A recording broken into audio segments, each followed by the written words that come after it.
If you expect to get stronger, we have to lift more and more weight over time. And that means sometimes doing what's called threshold training, which is lifting right on the edge of what we're capable of.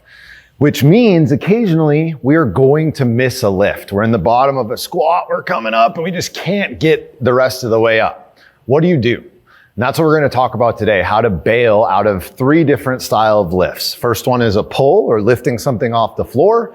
Next, a squat. And finally, pushing something up overhead. Now, a few considerations. First and foremost, you need at least 15-pound plates on the outside of the bar in order to bail, in order to drop something. Because the 10-pound plates are so thin that they will snap when they hit the ground. So at least 15s, all the way up, 25, 35, 45 is fine. Also, making sure that we have clips on our bar here to make sure that those plates aren't going to go flying off on the way down.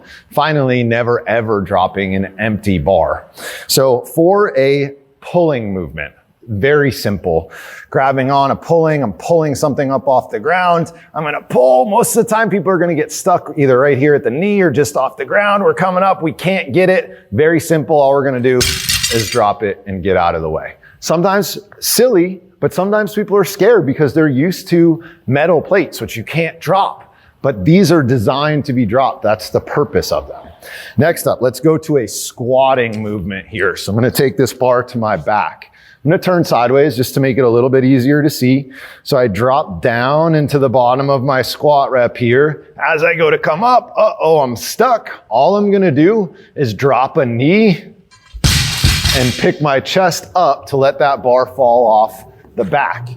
Now from the front side, just to give you another angle, that bar is on my back. I'm going to drop down into a squat. I'm stuck. Knee comes down. Chest goes up and that bar rolls off my back. Now finally is from overhead.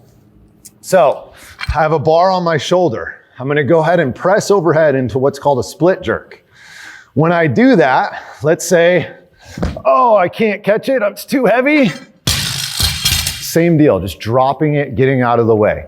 Occasionally, we'll do a movement called a snatch. And sometimes the bar bends behind us. So if it's in front of you, throw it out of the way, you step backwards. If you're doing something dynamic like a snatch and that bar comes up and you end up catching behind you, drop it behind you and step forward. So whatever way the bar is going, let it go that way, not worth the shoulder, and you move your body in the other direction. It's that easy.